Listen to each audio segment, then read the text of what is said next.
আসসালামু আলাইকুম রহমতুল্লাহি ওবরাকাতু।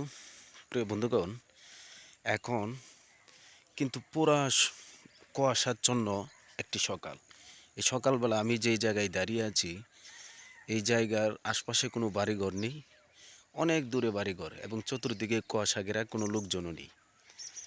মজার বিষয় হচ্ছে এটাই, আমি এখন চিন্তা করলাম, একটা মানুষ যখন অ্যাংজাইটিতে থাকে, যখন বিষণ্ণতায় থাকে, ডিপ্রেশনে থাকে, তখন একটা মানুষ ঘর থেকে বের হয়ে ১০০ গজ দূরে যাওয়াটাই তার জন্য অনেক অনেক কষ্ট হয়। কারণ এটা আমার নিজস্ব অভিজ্ঞতা থেকে বলছি। আমার যখন অ্যাংজাইটি ছিল, ডিপ্রেশন ছিল, ফজরের নামাজ ঘরে পড়ি, আমি যখন বের হতাম ১০০ গজ যেতে পারতাম না।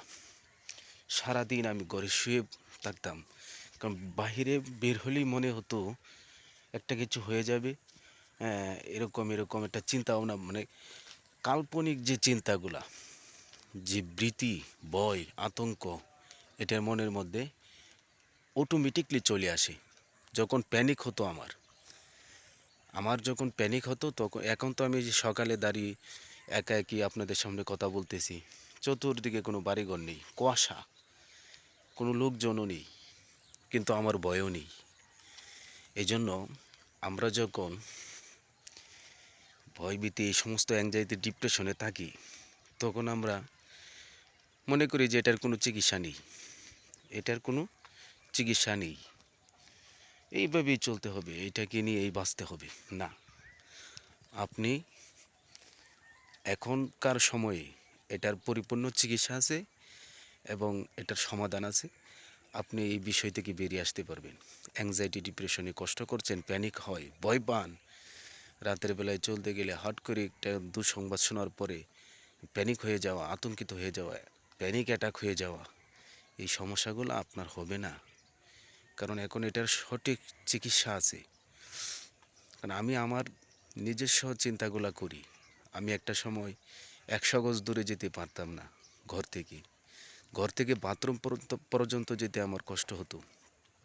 কিন্তু এখন আমি আগের থেকে, অ্যাংজাইটি হওয়ার আগে যতটুকু আমি সবল ছিলাম, তার চাইতে দ্বিগুণ আমি সাহসী হয়ে পড়ছি।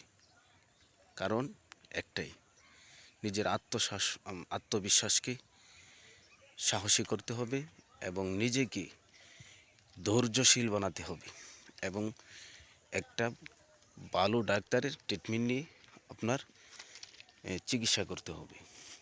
চিকিৎসা করা তো সুন্নত, এটা তো আর না জায়েজ কোনো কিছু না। তাই সকলে ভালো থাকবেন, সুস্থ থাকবেন এবং সঠিক চিকিৎসা নিয়ে যারা এই সমস্যায় আছেন সকলেই যেন সুস্থ হয়ে যান, এই দোয়া করি। আল্লাহ তাআলা সকলকে এই অ্যাংজাইটি, ডিপ্রেশন, বিষণ্ণতা থেকে যেন হেফাজত করেন। আমিন।